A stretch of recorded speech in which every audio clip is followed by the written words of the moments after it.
오늘 하나님께서 우리에게 주시는 말씀은 로마서 6장 14절 말씀입니다. 제가 가진 성경으로 신약 성경 246페이지에 있습니다. 로마서 6장 14절 말씀입니다. 우리 한 목소리로 같이 합독하시겠습니다. 죄가 너희를 주관치 못하리니 이는 너희가 법 아래 있지 아니하고 은혜 아래 있음이니라. 아멘. 길이요 진리요 생명이신 우리 예수 그리스도, 주 하나님께서 우리에게 주신 귀한 은혜, 우리가 이 시간 다시 되새기는 시간 되기를 원합니다.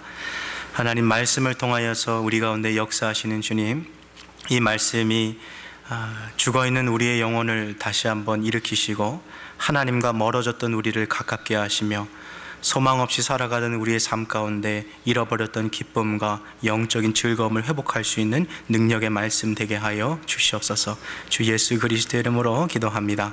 아멘. 비 오는 아침 교회 오시느라고 너무 수고가 많으셨습니다. 우리 전후좌우 계신 분들 보시면서 집사님 보니까 너무 좋습니다. 오시느라 수고하셨습니다. 좀 같이 인사하시겠습니다. 네.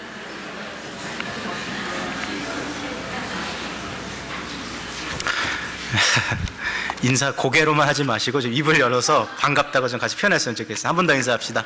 반갑습니다. 잘 오셨습니다. 네. 역시 하던 대로 인사해야지 제일 잘 나오는 것 같아요. 그러니까. 저와 함께 계속해서 이 죄와 은혜의 지배 시리즈 이제 세 번째 시간을 같이 보고 계시는데요. 마치 퍼즐 조각에서요, 1500가지의 이 퍼즐 조각을 맞춰도 한 조각의 퍼즐 조각을 잃어버리면 그 그림이 다 완성되지가 않습니다. 그래서 제가 지금 함께하는 이 시리즈는 제가 지금 8주 정도를 예상하고 있는데 한 주 한 주가 사실 빌딩 블록입니다. 그래서 첫 주와 두 번째 했던 그 시간들을 혹시 말씀을 듣지 못하신 분들은 그 교회 웹사이트를 통해서 첫 주와 둘째 주에 있는 말씀을 통해서 듣고서 저희가 주보도 같이 그 교회 웹사이트에 업로드가 되거든요. 거기에 있는 설교 노트를 참고하시면서 이 내용들을 같이 정리하시면서 따라오셔야지만 이 내용들이 좀 이해가 더 수월하실 겁니다. 그리고 제가 이 말씀에 좀 저희가 자세하게 들어가기 때문에 이 내용을 이해할 수 있는 책을 하나 저희가 소개해 드리는데요. 김남준 목사님의 죄와 은혜의 지배라는 책입니다. 그래서 그 말씀을 통해서 함께 같이 주중에는 경건 도서를 통해서 말씀을 보시고 또 주일날은 저와 함께 이 내용을 보시면서 계속해서 이 교리를 함께 좀 쌓아가고 배워갈 수 있는 시간이 되었으면 좋겠습니다. 오늘은 세 번째 시간입니다. 죄의 지배의 발전이라는 제목으로 함께 같이 이야기를 나누겠습니다. 우리가 한 그루의 이 나무를 땅에 심을 때 이 나무를 심는 그 토양이나 그 지역과 환경에 따라서 그 나무의 크기가 사실 달라질 것입니다. 나무가 자라는 데는 충분한 일조량도 필요하고 충분한 강수량도 필요하고요. 그리고 많은 양분을 가지고 있는 옥토와 같은 땅에 이 씨앗을 심으면 나무가 더 잘 자랄 수 있겠죠. 그러나 이 중에 한 가지라도 부족하다면 나무는 잘 자랄 수 없을 것입니다. 예를 들면 햇빛이 잘 들어오지 않는 그 음지에 이 씨앗을 심거나 조그마한 묘목을 심으면 나무가 그렇게 큰 거목으로 자랄 수 없게 됩니다. 그리고 또 물이 부족한 지역에다가 이 나무를 심게 되면 나무가 자라다가 수분이 없어서 메말라 죽게 되는 것이죠. 자, 미국 서부에 있는 모하비 사막 같은 곳에는요, 나무를 심어도 사실 나무가 잘 자라지 않습니다. 햇빛은 충분하지만 수분이 부족하기 때문에 나무가 잘 자랄 수 있는 환경이 아니죠. 그러나 똑같은 미국 서부입니다만 레드우드 국립공원 같은 데 가면요, 정말 10사람이 손에 손을 마주 잡고 그 나무를 다 빙두르려고 해도 다 그 나무를 감쌀 수 없을 정도로 아주 크고 높은 그런 나무들을 우리가 보게 됩니다. 실제로 평생 나무를 연구한 그런 학자들에게도요, 선생님, 저 나무가 하지만 몇 살쯤 됐습니까? 라고 이렇게 물어보면 그 사람들도 사실 대답할 수가 없습니다. 그 이유는 똑같은 품종의 나무라 한다 할지라도 어느 지역에서 어느 환경에서 그 나무가 심겨졌느냐에 따라서 그 나무의 굵기나 그 크기가 달라질 수밖에 없는 거죠. 실제로 저 레드우드에 가보면 높이가 한 100m가 넘어가는 그런 큰 나무들이 있고요. 정말 한 수백 년 정도 자란 그런 나무들도 같이 있어요. 근데 그러한 그 긴 세월 동안 자란 나무기 때문에 이렇게 큰가 싶은데요. 또 알래스카 같은 추운 지역에 가보면 성인 키만한 뭐 한 요 정도 되는 올라오는 나무가 있어서 참 뭐 볼품없는 나무다 생각하는데 알고 보니까 그게 한 300년 정도 되는 나무인 경우들도 있지요. 이처럼 이 나무라는 것은요, 그것이 심겨진 환경에 따라서 그 크기가, 그 성장이 달라지고 나무의 그 어떤 높이나 나무 결이나 심지어 그 안에 나이테의 모습도 많이 달라지게 됩니다. 세상에 있는 이 생명력을 가진 존재라는 것은 이처럼 그것의 성장에 환경의 지배를 많이 받게 됩니다. 오늘 이 이야기를 함께 같이 가져와서 죄에 대한 이야기를 좀 같이 해보려고 하는데요.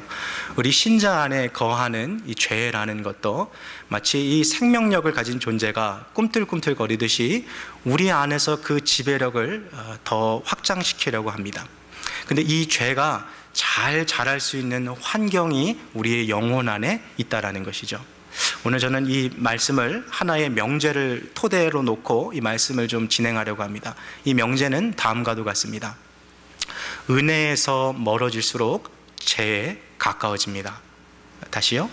은혜에서 멀어질수록 죄에 가까워집니다. 너무나도 당연한 말 같지만 우리가 많이 잊을 때가 있습니다.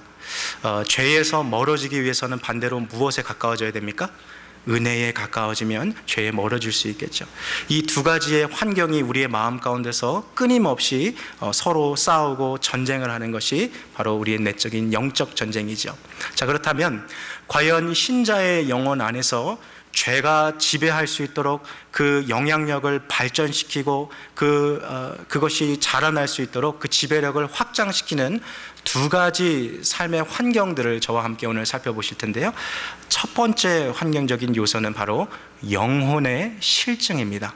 오늘 제가 나눠드린 이 주보의 설교 노트를 보시면서 함께 따라오시면 또 이해하시는 데 많은 도움이 될 겁니다. 제가 그 안에다가 영혼의 실증이란 무엇입니까? 라는 그 정의를 담아드렸습니다. 한번 보시면 영혼의 이 실증이라는 것은 하나님을 향한 사랑과 생명력을 잃어버린 무기력해진 신자가 하나님을 대적하고 반역하는 대로 나아가는 전초 단계를 우리가 영혼의 실증이라고 의미합니다. 그러니까 지금 하나님을 향해서요, 뜨거운 그런 열렬한 사랑의 마음이 있지 않아요. 하나님을 전심전력해서 주님을 찾고 있지 않습니다. 그렇다고 하나님을 대적하거나 하나님을 미워하는 것은 아니에요. 하나님을 떠나서 살아가는 것은 아니에요. 신앙생활을 하기는 하지만 전심으로 하나님을 찾지 않고 있는 거죠. 하나님의 사랑에는 별 관심이 없어요. 그래서 하나님께 마음이 집중되어 있지 않고 기도하는 것에 있어도 정말 마음을 쏟지 않는 그런 냉랭한 상태를 가리켜서 이 영혼의 실증이라고 우리가 이야기합니다. 신자가 하나님을 향해서 온전히 살아가지 않는 그 상태를 우리가 말하겠죠. 이 영혼의 실증의 정체는요, 하나님을 향한 열렬한 사랑도 없고 그렇다고 해서 하나님을 떠나는 것도 아닌, 요즘 쉬운 말로 좀 다시 대체해서 말하면 영적인 권태기라고 우리가 말할 수 있을 것 같아요. 뜨거운 사랑이 어느 순간 정말 미지근한 상태로 뜨뜻미지근하게 그렇게 머물러 있는 그런 상황이죠. 이 영혼의 실증에 빠진 사람들의 특징은요, 자기의 신앙이 지금 자라나지 않고 그대로 머물러 있다라고 자기 스스로를 평가합니다.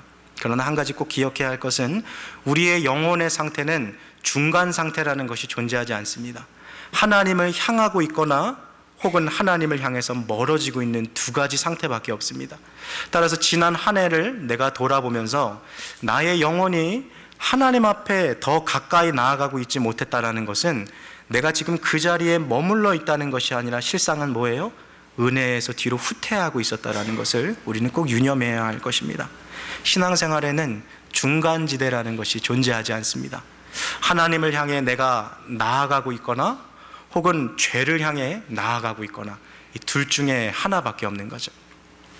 한때는 정말 하나님을 향한 그 열렬한 사랑과 애정의 마음이 많았는데 어느 순간 이 영적인 실증을 통해 주님을 찾지 않고 그냥 이렇게 교회 나와서 일주일에 한 번 예배드리고 찬양하고 그냥 그렇게 살아가는 것으로 만족하는 신앙의 상태가 바로 영혼의 실증이라고 이야기할 수 있습니다. 이것은 지금 막 예수님을 믿어서 구원의 감격에 있는, 그 감격에 살아가는 기쁨에 있는 새신자들이 얻는 것이 아니라 모태신앙으로서 교회에서 오랫동안 신앙생활한 분들, 신앙의 경력이 한 수년 정도 돼서 10년, 20년, 30년 되어서 한때 과거에 정말 주님을 향해 부르짖었던 그 불꽃 같은 사랑이 식어버린 오히려 기존의 신자들이 이런 일을 겪을 때가 많이 있다는 것이죠. 이러한 영혼의 실증이 우리로 하여금 은혜에서 미끄러지게 하고, 제가 아까 이야기했던 명제죠. 은혜에서 멀어지게 함으로 무엇에 가까워지게 합니까? 죄에 가까워지게 하는 결과를 낳게 되는 것이죠. 주변에 연애하는 그런 청년들을 한번 유심히 살펴보십시오. 그런 사람이 없다면 지나온 날 한번 뜨겁게 그렇게 연애했던 그런 경험들을 한번 떠올려 보십시오. 그런 경험조차 없다면 한번 그냥 상상에 맡기겠습니다. 요즘 청년들 이렇게 교제하는 거 보면 옛날 저희 그 어르신 부모님 세대 때는 잘 모르겠습니다. 전화가 없어서 편지를 쓰시고 그러신지 모르겠지만 요즘에는 이 젊은이들은 이 스마트폰 통해서 이 연애의 모든 것이 거의 진행되거든요. 아침에 일어나서 출근하는데 얼마나 이 출근길이 바쁩니까? 그런데도 그 바쁜 와중에서도 이 핸드폰 붙잡고서 나 지금 출근해 문자 보내요. 그래서 회사 딱 도착했으면 이제 나 하루 시작한다고 또 보고하듯이 또 이야기하고, 또 카페 어디 커피 마시러 가면 나 지금 스타벅스 왔어, 나 어디 왔어 이렇게 이야기하고, 또 밥 먹으러 가면은 오늘은 우리 회사 사람들하고 오늘 한식 먹으러 왔어 이렇게 일일이 이렇게 보고하죠.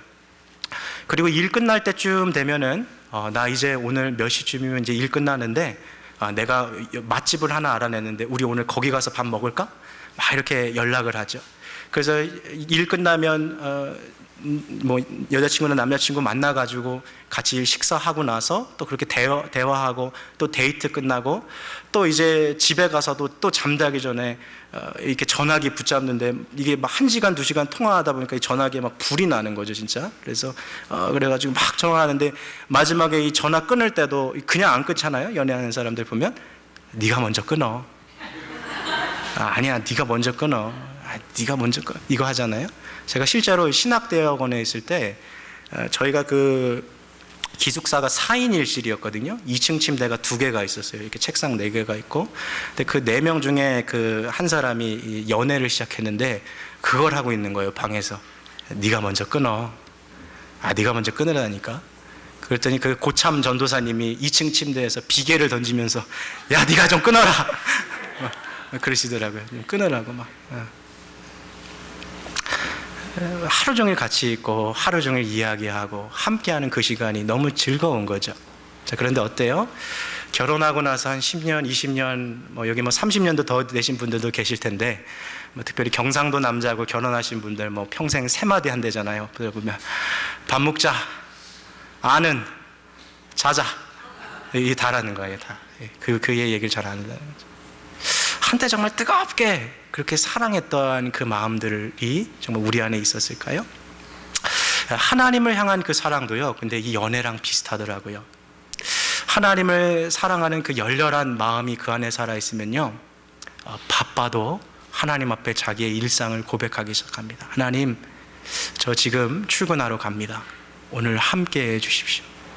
오늘 가게에 딱 도착하면 하나님, 이제 이 하루를 시작하는데 오늘 어떤 손님이 우리 가게에 들어올지 모르겠어요. 그러나 어떤 분이 오시든지 이 가게를 통하여 그 복이 흘러가게 하시고, 하나님, 저도 이 비즈니스를 통해서 하나님의 영광을 주님 나타나게 해 주십시오. 하나님하고 일상을 계속해서 나누는 거죠. 그리고 하루가 마무리될 때도 가게 문을 닫으면서 주님, 참 오늘도 이렇게 평안하게 아무 탈 없이 아무 사고 없이 가게 문을 닫는 것이 주님 은혜입니다. 너무 감사합니다. 이 하나님하고 이 교통이 살아있는 거죠. 그래서 어떠한 일상의 현장이나 환경에 상관없이 계속해서 주님하고 연애하듯이 신앙생활하는 것이 바로 이 뜨거운 열렬한 사랑의 마음이라는 거예요. 근데 어느 순간부터 신앙이 이렇게 냉랭하게 식어져 가니까 아까 밥 먹자 그런 것처럼 하루의 첫 기도가 식사기도. 아침 때 주님 잘 먹겠습니다.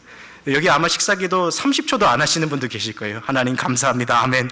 그냥 밥 먹고 하나님하고 대화가 자꾸 줄어드는 거죠. 이게 그러다 보니까 어떤 일들이 벌어져요? 하나님을 향한 사랑이 자꾸 식어져 가고, 그냥 하나님은 하나님대로 살아계시고 일하시고, 그냥 나는 나대로 내 생활을 하는 그러한 신앙의 패턴이 형성이 되는 거죠. 그래서 주일날 이렇게 와서 하루 동안은 그래도 예배 시간에 말씀 듣고 또 찬양하고 기도하는데, 나머지 6일은 하나님하고 거의 뭐 남남인 상태로 그렇게 살아가는 것이 그 모습이 된 거예요. 실제로 이렇게 결혼 생활을 오래 한 부부 중에 제일 좋은 남편이 무슨 남편이에요? 집에서 잠만 자고 나가는 남편이 최고라는 거예요. 좀 방해 좀 안 했으면 좋겠다는 거예요. 언제부턴가 함께 있고 싶었던 그 존재가 그냥 나를 좀 가만히 좀 내버려뒀으면 좋겠다는 존재로 바뀌어진다라는 거죠. 신앙생활할 때 혹시 하나님이 지금 그러한 분으로 우리에게 다가서고 있는 것은 아닌지 우리 자신을 좀 돌아봐야 할 것입니다. 열렬한 신앙생활을 했던 그 마음들이 식어져서 냉랭하게 살아가는 그 마음이 은혜로부터 멀어짐으로써 뭐에 가까워져요? 죄에 가까워지게 한다는 것이죠. 자, 영혼의 실증에 그런 빠진 사람들의 특징이 뭡니까? 이러한 분들은요, 과거의 신앙에 잡혀서 살아갈 때가 너무나도 많이 있어요. 이따금씩 성도님들하고 이렇게 이야기를 하다 보면 저한테 이렇게 말씀하시는 분 계세요. 목사님, 제가요, 이전에 제가 정말 얼마나 신앙생활 열심히 한지 모르실 거예요. 이 시카고 지역에요, 저 모르면 정말 간첩이었어요. 맨날 나가서 제가 전도했고요, 막 새벽 예배 정말 1년 동안 빠지지 않고 막 열심히 기도했고요, 말씀도요 정말 제가 막 1년에 막 몇 독씩 했습니다. 열심히 했습니다. 막 그렇게 그 신앙에 마치 훈장처럼 그것을 저한테 이렇게 얘기하실 때가 있어요. 그럼 저한테 두 가지의 마음이 동시에 들어가는 거죠. 첫 번째는 참 저렇게 열렬하게 하나님을 사랑하셨었구나, 참 대단하다, 어떻게 저렇게 바쁜 이민생활 가운데 저렇게 열심히 하셨을까라는 생각이 들면서 또 다른 마음 가운데 제 안에 드는 씁쓸함이 찾아오는 거죠. 왜냐하면 과거에 있는 신앙을 자랑한다라는 것은 그 밑에 깔려있는 말이 뭡니까? 지금은 그렇게 못 살고 있다라는 거예요. 이전에 한때는 내가 하나님하고 그렇게 연애하듯이 그렇게 불꽃같이 신앙생활을 했는데, 지금은 냉랭하게 식어서 그렇게 살아가면서 그냥 이전에 마치 결혼한 노부부가 예전에 연애했던 시절 그 생각하는 것처럼 하나님하고 그 사랑에 대해 생각할 때 내가 한때 주님 참 그렇게 사랑했는데 하고 이전 모습만 바라보면서 오늘의 내 상태에 대해서는 아무런 생각하지 않는 것이 영혼의 실증이라는 것이죠. 한번 우리 스스로를 돌아보십시오. 여러분, 하나님을 향해 정말 그렇게 뜨거운 마음들이 있습니까? 기도의 자리에 나아갔을 때 하나님과 나와 세상과 나는 간격 없고 오직 주님만이 주시는 그 하나님의 아름다움에 취하여서 주님 생각하면 정말 눈물이 나오고 하나님을 향한 그 가슴 벅찬 사랑이 우리 안에 있습니까? 그것이 바로 우리가 주님을 향해 나아가야 할 영혼의 상태인 것이죠.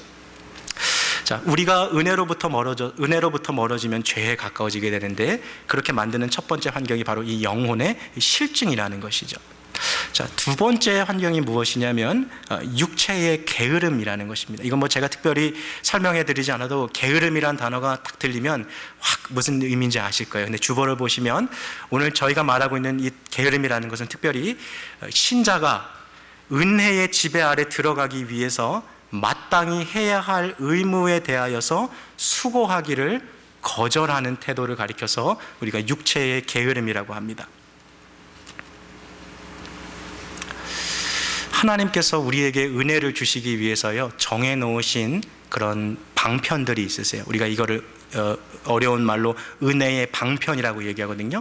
이러한 것을 통해서 하나님이 은혜를 주시겠다고 말씀하셨어요. 그게 뭐냐면 기도 그리고 말씀입니다. 한국의 한 교회 목사님이 자기 교회 청년부 학생을 이렇게 앉혀놓고 이야기하는 거예요. 기도하십니까? 아니요. 말씀 보십니까? 아니요. 왜 기도 안 하시고 왜 말씀 안 보십니까? 귀찮아서요. 너무 피곤해서요. 너무 바빠서 지금 그럴 시간이 없어요. 하나님께서 은혜 주시겠다고 정해놓으신 이 방편에 게으른 것은 그 사람 안에 하나님을 향한 사랑이 없다는 확실한 증거입니다. 저는 좀 그런 경험이 있는 것 같아요. 한국에서 정말 너무 막 눈코 뜰 새 없이 바쁘던 어느 날 이제 지하철을 타고서 이제 집으로 돌아가는데, 한국은 왜 이렇게 사람이 많은지요. 지하철 타면 앉을 데도 없어요. 그래서 퇴근하는 인파와 함께 이렇게 확 그 지하철 들어가는데 앉을 데가 없으니까 그 앞에 이렇게 손잡이 있잖아요. 고리. 그거 탁 잡고 찰컹찰컹 하는 그 지하철 타고 가는데, 아무도 나 보지 않는 그 순간에 그냥 이 고리 하나 붙잡고 눈 딱 감고서 주님 하고 기도하기 시작하는데, 눈물이 갑자기 이렇게 확 쏟아져 나올 것 같은 그런 마음이 확 들더라고요. 여러분, 기도하는 것이 정말 피곤해서 못하는 걸까요? 정말 시간이 없어서 기도하지 못하는 걸까요? 아무리 바빠도 연애는 다 하잖아요. 마찬가지 아닐까요? 하나님을 향한 그 사랑이 우리 안에 머물러 있다면 바쁜 게 대수롭겠습니까? 피곤한 게 대수롭겠습니까? 제가 아는 지금은 목사님이 되셨습니다만, 한 전도사님은요, 교제하던 지금 사모님이 되셨습니다만, 그 당시 때는 교제하시던 그 자매분이 경주에 살았어요. 경주에. 근데 저희 그 신학대학원이 경기도 양지에 있거든요. 이분을 보려고 매주 내려가는 거예요. 매주. 우리 정말 정성이 지극해서 감동하겠다라고 얘기했는데, 아무리 바빠도 사랑하면 시간 내서 그렇게 찾아가는 그 열의가 있더라고요. 이민생활 하면서 우리 가운데 안 바쁜 사람 아마 없으실 거예요. 이 중에 정말 눈코 뜰 새 없이 바쁘고 하루를 마감하는 그 시간에 너무 바쁘게 하루를 보내서 정말 이 혀에 단내가 나는 분들도 계실 겁니다. 그 정도로 바쁜 분들 계실 거예요. 오늘 그런 분들에게 제가 성경 10장, 20장 그렇게 읽으라고 말하면 그거는 말도 안 되는 거예요. 그렇게 할 어떤 여력이 되지도 않을 겁니다. 그러나 그렇게 바쁜 그 이민 생활 가운데도 불구하고 정말 한 구절의 말씀이라도 내가 그걸 붙잡고, 마치 소가 자기가 먹었던 그 여물을 위에서 다시 꺼내서 입에서 되새김질 하듯이 하나님의 말씀을 붙잡고 그렇게 살아가는, 그러한 삶을 살아가는 사람에게요, 우리 주님은 주의 은혜를 물 붓듯이 부어주시는 거예요. 하나님을 붙잡고 살아가는 자의 그 삶을 우리 주님께서 절대 놓지 않으시는 거죠. 한번 돌아보십시오. 우리의 이 신앙생활에 있어서 혹시 이 두 가지의 환경이 우리 안에 이렇게 조성되어 있지 않습니까?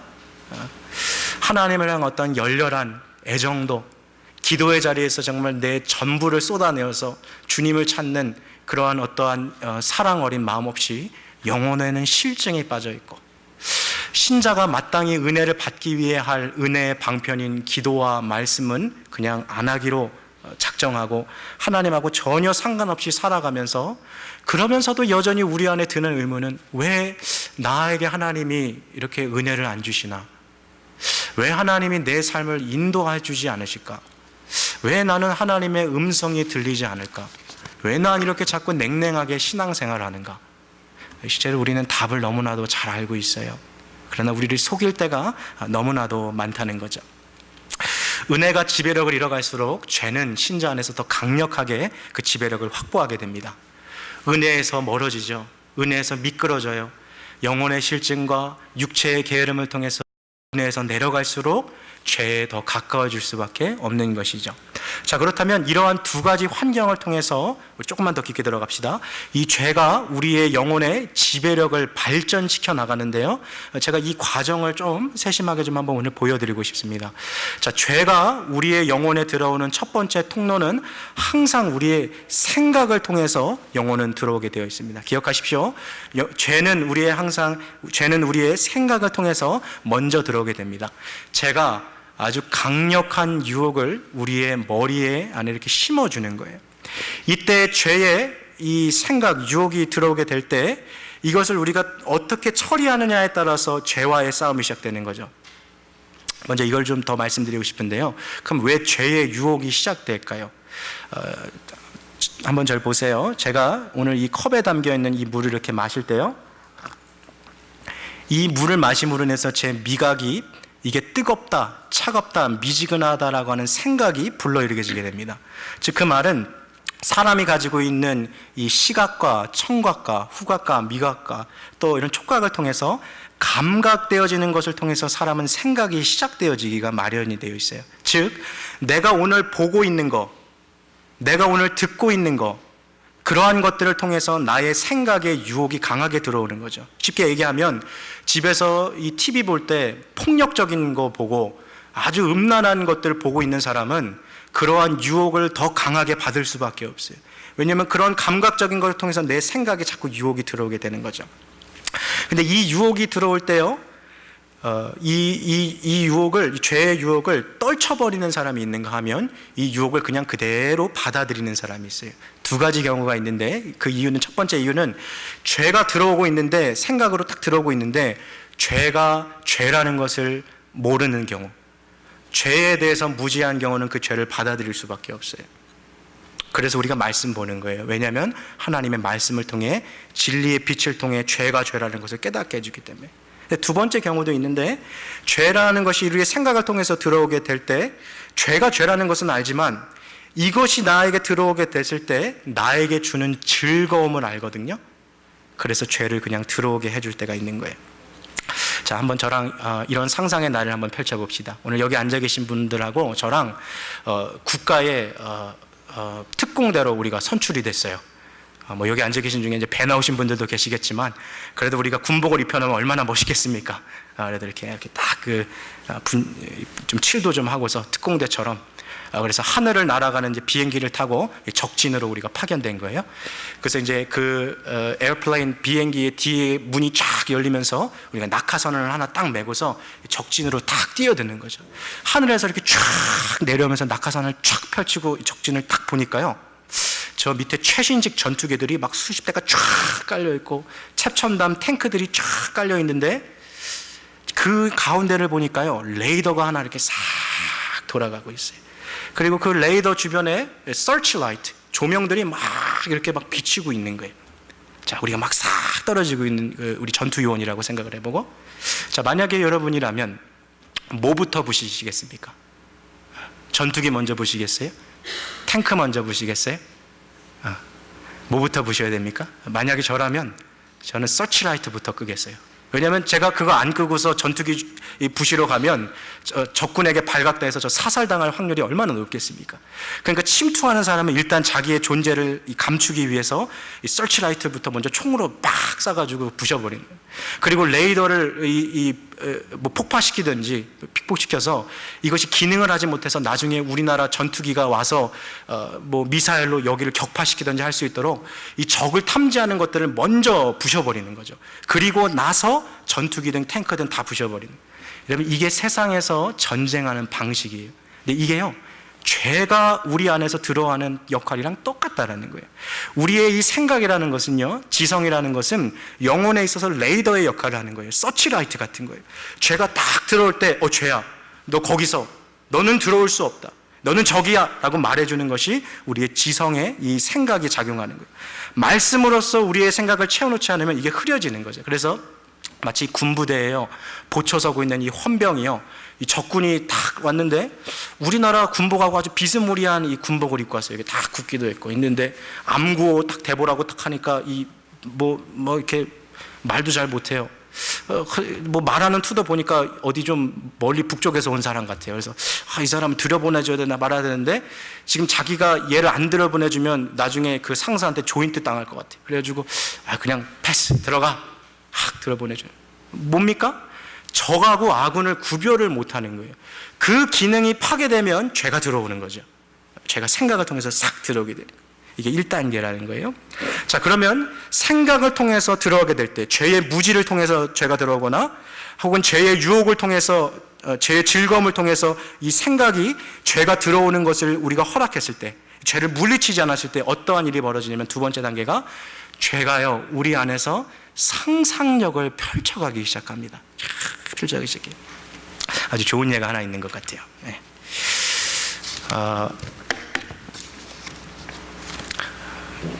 교회에서 목사님이 성도님들한테 로또 사지 마십시오, 복권 사지 마십시오 하고 다 그 얘기를 했어요. 근데 마침 복권 이름이 뭐죠? 미국 복권 이름이 파워벌. 네, 감사합니다. 네. 다 아시는데 말하면 왠지 안 될 것 같은 분위기가 있어가지고. 네, 파워벌 그 복권을 이렇게 딱 보니까 액수가 이번에 천문학적인 액수인 거예요. 이번에 미국 역대상 아주 최고의 금액이 찍혔어요. 이거를 사면 안 된다라는 걸 알고 있는데 이 생각이 머리에 탁 들어올 때, 아니야, 신자는 그렇게 헛된 세상의 것을 살아가면 안 되지. 주님께서 먹을 것과 입을 것이 있으면 만족하라 하셨고, 부자 되게 애쓰지 말라 하셨고, 재물은 독수리처럼 정녕 날아갈 것이라 하셨는데 이런 거 위해 살아가면 안 되지. 내가 땀 흘리고 수고한 것을 가지고 살아가. 이러한 말씀을 통해서 벗어나야 되는데 이 생각이 싹 들어오니까 그래? 그 번개 7번 맞을 확률 중에 내가 안 맞을 일이 있을까?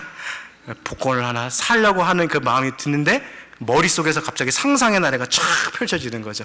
1등 당첨되면 11조 코너스턴 교회 딱 내고, 멋지게 하죠. 그리고 미국 52개 주에 한 20개 주에 내 집 다 만들어 놓고 달마다 돌아가면서 전용기 사가지고 막 하고, 저녁에는 랍스터 테일 썰면서 머릿속에서 이미 상상력이 그 죄를 지배하는 거예요. 이해되시죠?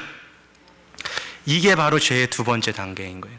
죄를 첫 번째 용인하기 시작하면 죄가 우리의 머리를 지배하기 시작하는데, 상상의 지배, 이거를 가리켜서 우리가 죄의 상상의 지배라고 그러거든요. 그걸 막 하기 시작하는 거예요. 자, 이러한 일들이 오래 진행되다 보면, 제가 한번 이전 시간에 얘기했습니다만, 죄와 은혜가 갈등하기 시작하면서 서로 자기의 주장을 펼쳐나가기 시작할 때, 이 고민이 오래되면 누가 유리하다 그랬어요? 죄가 유리하다 그랬어요? 은혜가 유리하다 그랬어요? 죄가 유리해지는 거예요. 상상을 통해서 이 지배력을 가지고 계속 그 상상을 하다 보면 결국에는 그 사로 가게 되는 거예요. 싹 사로 가게 되는 거예요. 자, 그래서 이러한 일들이 벌어졌을 때 어떠한 변화가 일어납니까? 세 번째, 그의 정서의 변화가 일어나게 됩니다. 제가 시간상 지금 그 노트에 있을 때 그 2번을 제가 좀 겹쳐서 좀 같이 하겠습니다. 신자의 정서의 변화가 일어나는데요. 처음에는 죄에 대해서 아주 혐오하는 그런 마음들이 있어요. 오늘 저희 평원처치에서 기도 시간에 아주 잘 얘기해 주셨는데, 죄에 대해서 혐오하는 그 마음들이 신자에게, 은혜에 있는 사람들은 그것이 강하거든요. 그래서 죄가 딱 들어올 때, 아니야, 나 할 수 없어. 절대 할 수 없어. 근데 이것이 끊어지면 이게 바뀌는 거죠. 마치 다이어트 할 때요, 탄수화물을 조심해야 되잖아요. 다이어트에 딱 깨어있는 사람들은 누가 빵 주면, 아이스크림 주면 그냥 안 먹어요. 근데 다이어트 안 하는 사람은 어때요? 이렇게 맛있는 거를 주시니 감사합니다 하고 막 먹잖아요. 이게 뭐냐면 정서의 변화거든요. 똑같은 거에 대해서. 죄가 어떤 일을 하는지 한번 보세요. 우리의 마음 가운데 정서를 변화시키는 첫 번째는요, 이 노트를 한번 보십시오. 저항적 민감함을 갖게 해요. 처음에 우리가 은혜 안에 있을 때, 신자가 은혜 안에 있을 때 죄에 대해서 저항적 민감함을 갖고 있는 거죠. 제가 좀 쉬운 예로 좀 이렇게 말씀드리면 될 것 같아요. 저기 성도님들 담배 안 피시죠? 아마 이 가운데 피시는 분도 계실 거예요. 보십시오. 담배를 안 피는 경우에 내 주변에 누군가가 내 옆에서 담배를 피면 그 냄새가 내 코에 싹 들어올 때 어때요? 너무 싫죠? 너무 싫죠? 저도 지금 저희 집에 저희 아래층에 계시는 분이 저희 담배를 피시는데, 그게 여름에 창문을 열고 있으니까 이게 2층으로 싹 올라오거든요. 그러면 저같이 담배 안 피는 사람들은 되게 예민해요. 그래가지고 지금 피기 시작했나 보다. 막 이게 오는 거죠. 근데 그 코끝에 그 담배 냄새 볼 때 그게 기분 좋은 냄새가 아니에요. 그게 뭡니까? 저항적 민감함인 거예요. 이게 죄구나. 이게 지금 내 안에 들어오고 있구나. 이 저항적 민감함이 있는 거죠. 이걸 통해서 내가 내 삶에 들어오면 내가 하나님하고 내 관계가 끊어지는데, 어딜 들어와? 막 멀어지는 거죠. 근데 이 죄가 상상을 지배하기 시작했잖아요, 아까. 그래서 그 상상력을 통해서 죄가 나에게 주는 즐거움을 극대화시키고 그것에 대해 생각하다 보면 이 저항적인 민감함이 끊어지면서 이것이 점차 어떻게 바뀌냐면 친화적인 민감함으로 바뀌는 거예요. 이 친화적인 민감함의 대표적인 예는 이거죠. 술꾼의 코에 닿는 술 냄새. 오늘 너무 피곤하고 땀 많이 흘린 날인데 갑자기 이 마트 갔는데 맥주 탁 냄새가 탁 코에 닿으니까, 저거 먹으면 얼마나 시원할까. 뭔지 알겠죠? 친화적인 민감함이 싹 오는 거예요. 내 진짜 저거 한 번만 먹으면 너무 좋겠다. 사람의 마음 가운데요, 죄에 대해서 처음에 미워했던 그 마음들이 점차 바뀌면서 죄에 대해서 좋아하는 마음들이 생기는 거죠. 자, 이미 거의 다 넘어간 거예요. 이미. 그러면 이 죄에 대해서 저항적 민감함이 끊이고 친화적 됐으면 죄를 짓는데 아무런 거리낌이 없습니다. 그래서 죄를 짓잖아요. 그럼 네 번째 단계로 넘어가는 거예요. 그의 양심과 그의 죄책감이 마비되기 시작합니다. 우리 왜 한국말에 그런 말 있잖아요. 도둑질이 처음은 어려운지 몰라도 두 번째, 세 번째는 어때요? 쉽다라는 거예요. 한 번 하는 게 어렵지 두세 번은 쉽다는 거예요. 여러분, 살인자들 이야기들도 다 똑같아요. 처음에 사람을 칼로 탁 찔러 죽이면 정말 막 머리를 감싸 안고 무릎에 머리를 숙이고서 내가 사람을 죽였다고 그렇게 죄좀 살아가는데 두 사람, 세 사람 찔리기 시작하면 사이코패스 되는 거죠. 전혀 이 사람 죽이는 것이 그냥 뭐 삼겹살 칼로 자르듯이 아무런 이 감각이 없다라는 거죠. 죄를 계속해서 짓기 시작하면 신자의 마음 가운데 있는 양심과 죄책감이 마비되고 파괴되기 시작합니다. 이것을 성경은 마음의 굳어짐이라고 이야기하는 거예요. 이 단계에 오면 죄가 죄라는 것을 알 수가 없어요. 그냥 그 죄를 짓고서 불신자와 다를 것 없이 살아가는 그 삶을 사게 되는 것이죠.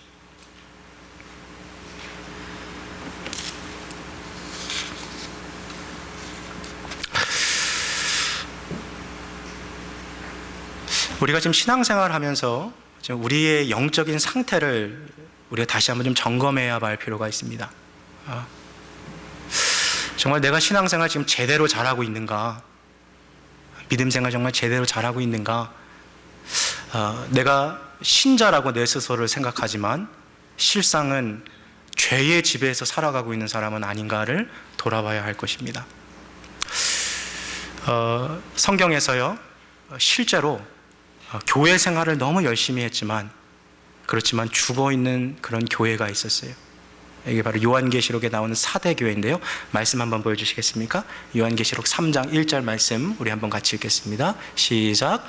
사대교회의 사자에게 편지하기를 하나님의 일곱 영과 일곱 뼈를 가진 이가 가라사대 내가 내 행위를 아노니 내가 찾았다 하는 이름은 가졌으나 죽은 자로다. 자, 예수님이 지금 교회에게 하시는 거예요. 1절 보여주세요. 사대교회 1절이요. 1절 보여주세요. 자, 1절에 여기 지금 사대교회에게 예수님이 지금 말씀하시는데요. 지금 요한이 편지를 썼죠. 사대교회의 사자에게 편지하기를, 그 다음 이제 예수님이 어떤 분인지 소개합니다. 하나님의 일곱 영, 성령이죠. 성령과 일곱 별, 하나님의 사자들이에요. 그것을 손에 가지신 이 예수 그리스도가 말씀하시기를 내가 너의 행위를 내가 잘 아는데 너가 살았다 하는 이름은 가졌어요. 너가 살았다 하는 명성은 있구나. 너가 잘 되고 있다라는 reputation, 그러한 소식은 너가 갖고 있지만 실상 너는 무슨 자라 그랬어요? 죽은 자 그랬어요. 이 영어 성경으로 보면 이렇게 나와 있어요. NIV 성경에 보면 I know your works. 너가 얼마나 열심히 일했는지 내가 너 잘 안다. You have a reputation. 야, 네가 그 지역에서 정말 유명한 교회가 되었구나. But you're dead. 하지만 너는 죽었다.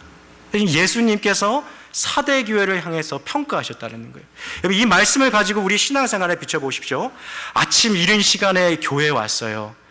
부엌에 들어가가지고요. 오늘 우리 순 담당이어가지고요. 막 부엌에서 막 음식을 막 정말 뭐 수모님도 제가 어떤지 모르겠습니다만 막 화장 예쁘게 하고 왔는데 막 땀 흘려서 막 그렇게 하면 얼마나 싫습니까, 사실은. 그러지 않을까요? 그래도 막 오늘 우리 교회 분들 잘 먹이려고 음식을 막 열심히 준비해가지고 막 나눠주고 하고 끝나고서 우리 순원분들하고 같이 막 바닥 청소하고 다 하고 끝나고 오늘 재직회 참석하고 그리고 나서 또 다른 거 봉사활동하고 다 돌아가는 그 사람을 누가 죄의 지배 아래 있다 그러겠어요? 누가 죄의 지배 아래 있다 그러겠어요? 너무나도 신앙생활 열심히 하는 사람인데, 근데 실상은 주님이 보시는 것은 그게 아니라는 거예요. 아무리 신자가 신앙생활에서 봉사를 늦게까지 하고 많은 것으로 섬긴다 할지라도 여전히 그 안에 하나님을 향한 사랑이 죽어있고 죄가 들어오는 것을 용인하여서 상상의 지배 가운데 죄에 살아가고 죄의 저항적인 민감함을 잃어버리고 신화적인 민감함으로 살아가서 죄가 죄인지도 인식하지 못한 채 마음이 굳어져서 살아가는 그 상태로 살아가는 사람을 여러분 어떻게 참된 신자의 삶을 살아간다라고 이야기할 수 있겠습니까? 근데 여기에 우리 한 가지 기억할 것이 있어요. 거듭난 신자의 경우 진실로 인생의 어느 한순간에 허물과 죄로 죽었던 영혼이었지만 그 안에 성령의 강력한 역사를 통해서 그 안에 하나님께서 생명의 씨앗을 심으심으로 이를 통하여 과거의 어느 순간 자기의 의지적인 작용을 통해 내가 지난날 지은 죄에 대해서 진심으로 회개하고 예수 그리스도가 나의 유일한 영혼의 구원자라는 것을 믿음으로 고백한 회심의 경험이 있는 거듭난 신자라면 그가 아무리 죄의 지배를 받는다 할지라도 여전히 그 안에 은혜의 씨앗은 남아있는 거예요. 그래서 그 은혜의 씨앗을 통해서 아무리 그가 불신자와 방불할 것 없는 그런 삶을 살지라도 여전히 은혜의 지배로 역전될 수 있는 가능성이 그 안에 남아있다는 것입니다. 실제로 교리적으로 말하면 견인교리죠. 마침내 하나님 이 사람을 변화시키실 거예요. 자, 2절 말씀 한번 같이 읽겠습니다. 사대교회에게 주님이 하신 말씀입니다. 함께 읽겠습니다. 시작. 너는 일깨어 그 남은 바 죽게 된 것을 굳게 하라. 사대교회야, 너는 살았다 하는 이름은 가졌지만 실상은 you're dead. 너는 죽은 자로자. 자, 이제부터 내가 너에게 권면하노니 너는 일어나라, 깨어라. 그리고 뭐예요? 남아있는 바. 거듭난 신자가 아무리 죄의 지배를 받고 있어도 여전히 그 영혼에 남아있는 그 생명의 성령의 그 씨앗을 가지고 너의 죽게 되어 있는 그 영혼을 다시 일으키라고 말씀하시는 거예요. 이 놀라운 반전적인 희망이 아직 신자의 영혼 안에 머물러 있는 것이죠.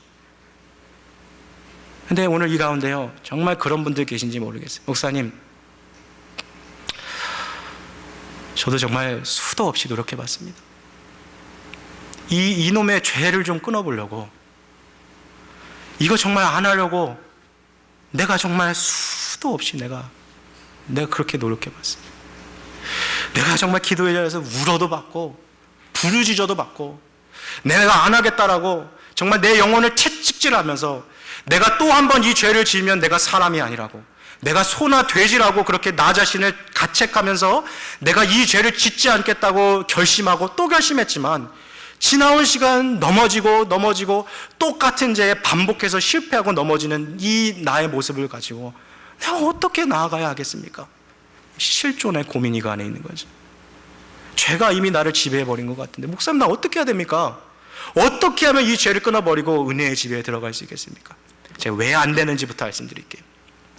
많은 경우에 죄를 지어서 생각이 지배를 당하고 정서에 친밀함이 오고 마음이 굳어졌을 때 그래도 신자라는 증거가 뭐냐면 그 안에 여전히 죄책감이 남아있는 거예요.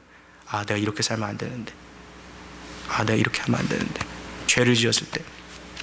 근데 이 죄책감을 가지고 죄와 싸워서 이기려 하면 절대로 이길 수 없습니다.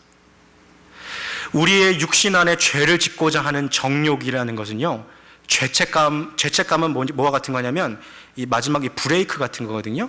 여러분, 그 대형 버스 운전하시는 분들 보면은 이렇게 언덕에다가 차를 세워놓을 때 이렇게 핸드 브레이크만 딱 잡아놓는 게 아니라 그 대형 버스 운전하시는 분들 아시겠지만 뒤에다가요, 나무 큰 거나 돌 같은 거를 타이어 뒤에다 이렇게 받쳐놔요.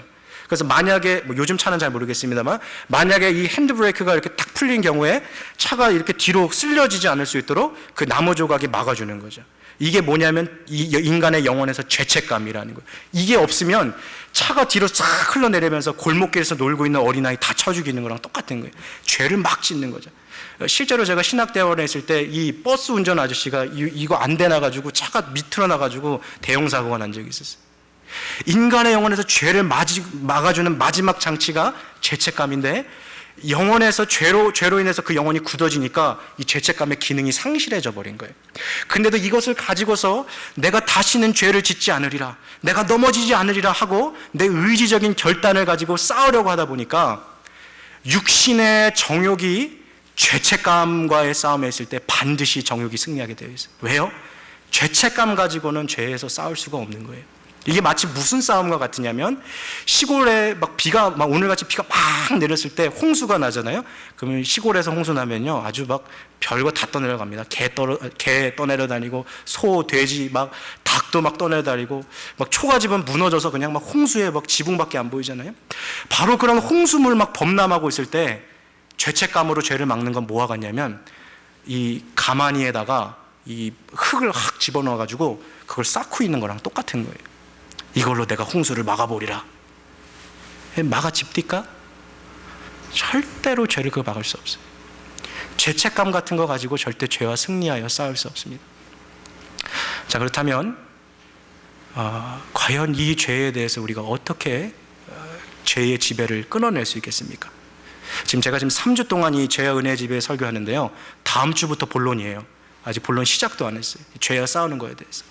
여러분, 이 죄악에 있어서 끊어낼 수 있는 유일한 방법은 오직 성령의 은혜, 예수 그리스도의 은혜밖에는 없습니다. 자, 이걸 어떻게 그럼 시작하실 겁니까? 영혼의 실증과 육체의 게으름을 끊어내는 작업부터 시작해야 됩니다. 여러분, 기도의 자리에 나아가서요, 정말 아무에게도 방해받지 않는 그 시간에 한번 주님을 한번 찾아보십시오. 주님을 한번 찾아보십시오. 그리고 아무리 기도하려고 해도 기도가 되지 않는 내 자신을 직면하고, 그때 하나님을 향해서 고장나버린 내 가슴, 이 돌같이 굳어져 버린 내 마음을 주먹으로 가슴을 치면서 주님, 날 좀 살려달라고. 주님, 나 이대로 살 수 없다고.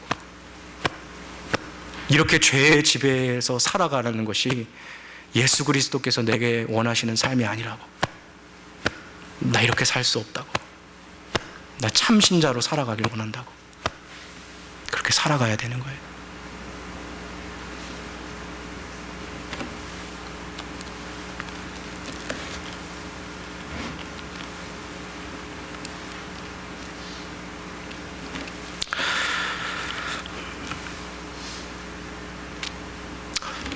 저 이야기만 하나 하고 마치겠습니다. 시간이 많이 지나가서. 저 예전에 이 북쪽에 이 교회들이 있었을 때, 이제 북한에서 이제 공산당들이 쫙 일어나잖아요. 그래서 우리와 같이 이렇게 예배를 드리고 있는 어느 주일 아침에 공산당들이 총을 들고 교회 안으로 쳐들어왔어요. 마침 그 교회에 그 예수님 그림이 하나 이렇게 걸려 있었거든요. 그 그림을 공산당들이 땅에다가 마치 딱지 치듯이 이 그림을 던져버렸어요. 그리고 이렇게 말하는 거예요. 누구든지 이 예배당을 나갈 때 저 예수의 얼굴에 침을 뱉고 발로 밟고 나가는 사람은 우리가 살려주겠다. 제일 먼저 목사님이 나가면서 침을 툭 뱉고 발을 탁 밟으면서, 그래도 살아서 하나님 앞에 영광을 돌려야지, 싹 나갔어요. 장로님도 침 뱉고 나가고, 권사님도 침 뱉고 나가고, 평상시 너무 신실해 보였던 그 교회 안수 집사님도 침을 툭 뱉고 그 그림을 밟고 나갔어요. 다 그렇게 한두 사람씩 그래도 살아서 나중에 내가 하나님 앞에 영광을 돌려야지 나가고 있는데, 그 교회의 젊은 주일학교 여교사 한 분이 자기 차례가 됐어요. 남들 다 침 뱉고 예수님 얼굴 밟고 가는 그 자리에 무릎을 꿇고 그 치맛자락으로 그 앞에 사람들이 뱉었던 침을 탁탁 닦아내면서, 그 이제는 형체도 알아볼 수 없는 예수님의 그 사진을 가슴으로 붙잡고 주님 하고 정말 눈물을 떠라라 흘리고 있는 거예요. 떠라라 흘리고 있는 거예요.